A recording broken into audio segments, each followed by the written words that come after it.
तो गाइज कैसे हो आप लोग। ये है Xiaomi का Redmi Note 10 Pro। आज हम करेंगे इसका रिव्यू और मैं बताऊंगा कि क्या ये स्मार्टफोन 16,000 रुपये का वर्थ इट है या फिर आपको कुछ पैसे बचा लेने चाहिए और Redmi Note 10 लेना चाहिए, या फिर एक और ऑप्शन है कि 3,000 रुपये आप और लगाओ और Redmi Note 10 Pro Max लिया जाए। तो आज हम करेंगे इसका रिव्यू। मैं इसे लगभग 15 दिनों से कंटिन्यूसली यूज़ कर रहा हूं, तो मुझे इसके हर एक फीचर, हर एक स्पेक के बारे में पता लग चुका है। तो उसी के साथ गाइज स्टार्ट करते हैं रिव्यू को डिज़ाइन के साथ। पीछे की तरफ हमें देखने के लिए मिलता है ये ब्रोंज कलर, जिसको Xiaomi कहती है विंटेज ब्रोंज, और इसकी इंस्पिरेशन डायरेक्टली ली गई है सैमसंग के Galaxy Note 20 Ultra के ब्रोंज से। लेकिन Galaxy Note 20 Ultra का ब्रोंज इस ब्रोंज से थोड़ा बहुत बेटर है, लेकिन वो काफ़ी महंगा स्मार्टफोन है।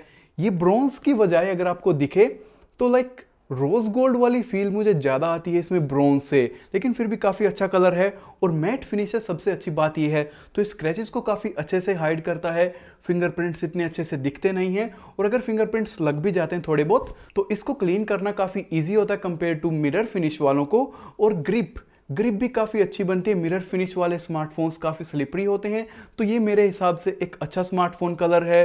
और ग्रेडियंट फिनिश भी हमें देखने के लिए मिलती है और मटेरियल भी हमें प्रीमियम देखने के लिए मिलते हैं, जैसे कि ये ग्लास है। तो आप अभी सोच भी रहे होगा कि सारे प्रीमियम मटेरियल्स हैं, जैसे पीछे की तरफ ग्लास, सामने की तरफ भी कॉर्निंग गोरिल्ला ग्लास 5 है स्क्रैचेस को रोकने के लिए। तो कॉस्ट कटिंग कहाँ पर की गई है? कॉस्ट कटिंग की गई है इसके फ्रेम में। इसका फ्रेम बनाया गया है प्लास्टिक से, तो इसकी यस ड्यूरेबिलिटी इस डायरेक्शन में थोड़ी कम होगी, लेकिन कौन करता है ऐसा गाइज? तो फ्रेम प्लास्टिक का होने से कोई फर्क पड़ता नहीं है और हाथ में काफ़ी प्रीमियम फीलिंग डिवाइस है। और हाँ, साइज भी इसका काफ़ी बड़ा है और डिस्प्ले भी इसकी काफ़ी बड़ी है, जो कि है 6.67 इंचेस की और सारे फीचर्स के साथ पैक्ड है, जैसे कि 120 हर्ट्ज ऑफ रिफ्रेश रेट और फुल एचडी रेजोल्यूशन। और गाइज 120 हर्ट्ज का रिफ्रेश रेट बहुत ज़्यादा मैटर करता है ऐसे स्मार्टफोन्स में। आप इजीली नोटिस कर सकते हो कि 60 और 120 हर्ट्ज का डिफरेंस, और इसका एक ही कॉस्ट है 120 हर्ट्ज पर यूज़ करने की, और वो है बैटरी लाइफ। तो वो मैं अभी आपको बैटरी वाले सेक्शन में बताऊंगा, लेकिन मैं इसको कंटिन्यूसली 120 हर्ट्ज के मोड पर ही यूज़ करता हूँ, बिकॉज एक बार 120 हर्ट्ज के मोड की आदत लग जाती है तो उसके बाद 60 हर्ट्ज ऐसा लगता है जैसे 2013 का कोई स्मार्टफोन में यूज़ कर रहा हूँ। तो 120 हर्ट्ज मेरे लिए तो काफ़ी अच्छा रहा है, और स्क्रॉलिंग में खासकर 120 हर्ट्ज की स्मूथनेस बहुत ज़्यादा दिखती है। डिस्प्ले की जो ब्राइटनेस है वो भी काफ़ी ब्राइट है। अगर मैं फुल ब्राइट कर दूं तो कैमरे को बिल्कुल दिखेगा भी नहीं। इसकी ब्राइटनेस अगर मैं ऑन पेपर बात करूं तो 1200 निट्स है, जो कि डायरेक्ट सनलाइट में देखने के लिए काफ़ी ब्राइट है। मुझे डायरेक्ट सनलाइट में इसको स्मार्टफोन को पढ़ने में कोई प्रॉब्लम नहीं होती। मेरी लाइकिंग के हिसाब से नेचुरल मोड में डिस्प्ले का कलर टेम्परेचर थोड़ा सा वार्म है, बट उसको भी आप अपने हिसाब से एडजस्ट कर सकते हो इस कलर व्हील से, जैसा कि यहाँ पर। तो वो भी कोई प्रॉब्लम है नहीं, और बाकी कलर रिप्रोडक्शन एक्सीलेंट है। और ये डिस्प्ले काफ़ी बेजललेस तो है ही, नीचे और साइड में हमें बिल्कुल थोड़े थोड़े बेजल्स देखने के लिए मिलते हैं। होल पंच भी इसका काफ़ी छोटा है कंपेयर टू अदर स्मार्टफोन्स। लेकिन एक प्रॉब्लम है जो कि पता नहीं क्यों जो सस्ते वाले स्मार्टफोन्स हैं हर एक कंपनी उनमें ऐसा करती है, चाहे वो Xiaomi हो या Samsung हो, वो ये है कि सेल्फी कैमरा में इसके पास जो सेल्फी कैमरा है एक सिल्वर की रिंग लगा दी जाती है। उसका मुझे कोई रीज़न नहीं पता कि क्यों। मे बी इंटेंशनली डिज़ाइन को ख़राब करने के लिए, ताकि उन्हीं कंपनीज के जो महंगे वाले स्मार्टफोन हैं वो इनके कंपैरेटिवली बेटर लगे, बिकॉज उस रिंग का कोई फ़ायदा है नहीं। हालांकि उसका कोई नुकसान भी नहीं है, बट एक डायरेक्ट एंगल से अगर हम लाइट में देखें तो ये काफ़ी अजीब लगती है और डिस्प्ले की सिमेट्री को ख़राब करती है। हालांकि कैमरे पर इसका कोई इफेक्ट है नहीं, जैसा मैं बता चुका हूँ। तो अगर कैमरास की बात चली रही है तो कैमरास की बात कर लेते हैं। हमें इसमें देखने के लिए मिलता है 64 मेगापिक्सल का मेन कैमरा, और जो Redmi Note 10 Pro Max है उसमें हमें देखने के लिए मिलता है 108 मेगापिक्सल का मेन कैमरा।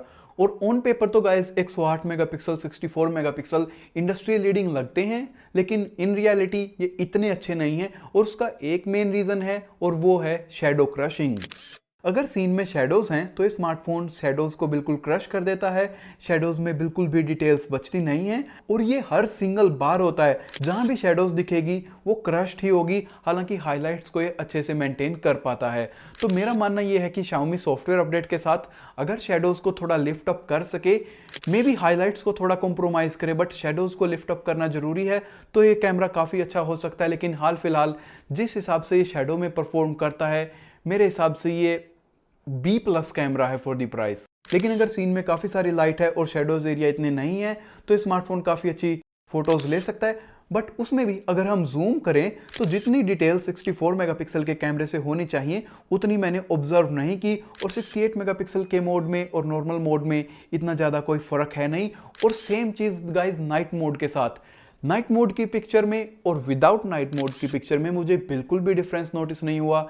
मे बी मेरे वाले स्मार्टफोन में कोई प्रॉब्लम है या फिर कोई अपडेट के साथ फिक्स कर देंगे, लेकिन अभी तक नाइट मोड और बिना नाइट मोड मेरे रिजल्ट्स में एग्जैक्टली सेम फोटोज देते हैं। तो Xiaomi मतलब नाइट मोड क्या सिर्फ स्पेकशीट पर दिखाने के लिए था या कुछ और प्रॉब्लम है मेरे वाले स्मार्टफोन में।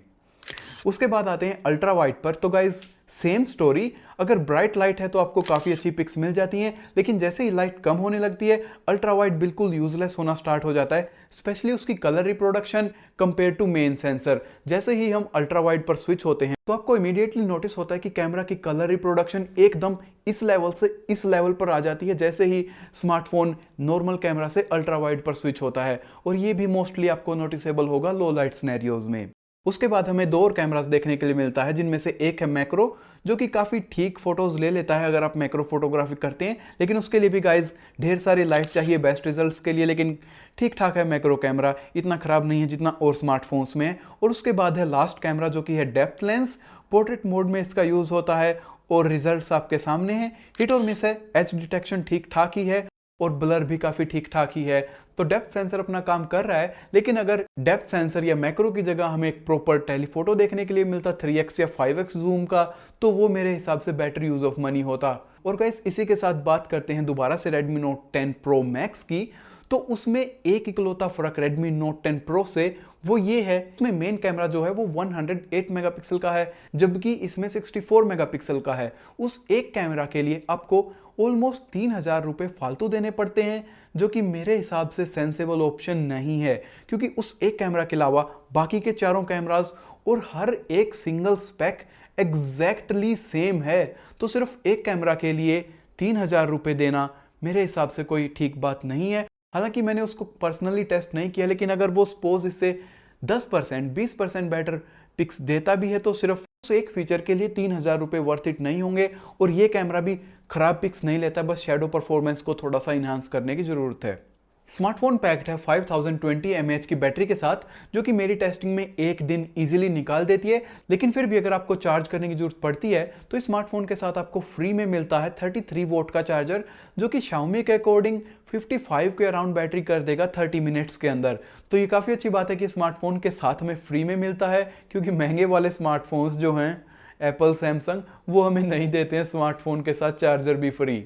लेकिन अगर फिर भी आप बैटरी के बारे में कॉन्शियस है तो आप 120 हर्ट्ज को ऑफ करके वापस से जा सकते हो 60 हर्ट्ज पर और नाइट मोड ऑन कर सकते हो, जो कि मेरी टेस्टिंग में अराउंड 15 के 20% के आसपास का आपको बैटरी इंक्रीज देगा अगर आप ये दोनों फीचर्स ऑफ करते हो। लेकिन पर्सनली मैं तो 120 हर्ट्ज हमेशा ऑन रखता हूँ, क्योंकि वो 15-20% लाइक इंजॉयबल है गाइज।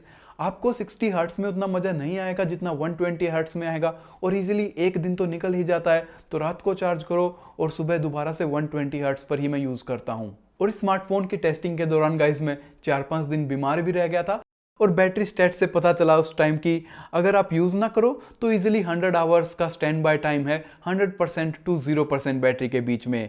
बट अगर पूरा दिन हैवी गेमिंग करते हो तो आप इस स्मार्टफोन को एक दिन में किल कर भी सकते हो। और गाइज ये स्मार्टफोन ऐसा है जो आपको गेमिंग के लिए कंपेल करता है, स्पेशली जो गेम्स 120 हर्ट्स को सपोर्ट करते हैं उसमें फ़र्क काफ़ी नोटिसेबल है 120 हर्ट्स और 60 हर्ट्स में। अगेन 120 हर्ट्स तो ऐसा लगता है जैसे हम 2021 में जी रहे हो, और 60 हर्ट्स ऐसा लगता है कि यार ये 2013 का स्मार्टफोन मेरे हाथ में किसने दे दिया। लेकिन अगर कोई गेम 120 हर्ट्ज सपोर्ट नहीं भी करता तो फिर भी Snapdragon 732G 6GB of RAM और 128GB of fast storage enough smooth हैं गेमिंग एक्सपीरियंस के लिए, और लॉन्ग लास्टिंग गेमिंग सेशंस के बाद भी स्मार्टफोन स्मूथ था। हाँ, थोड़ा बहुत हॉट जरूर हो गया था, लेकिन वो कोई प्रॉब्लम वाली बात नहीं है। थोड़ा बहुत हीट हर एक स्मार्टफोन हो जाता है।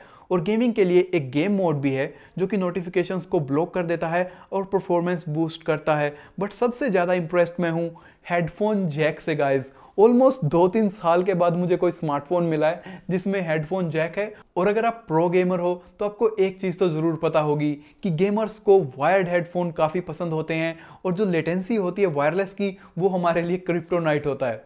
और हेडफोन जैक के जैसे जैसी 3-4 और छोटी मोटी चीज़ें हैं जो काफ़ी डिफरेंस डालती हैं, जैसे कि एक तो ये हो गया IR ब्लास्टर, जो कि हमें ऑलमोस्ट आई थिंक Xiaomi ही ऐसा कंपनी रहती है जो IR ब्लास्टर हमें देती है अभी तक।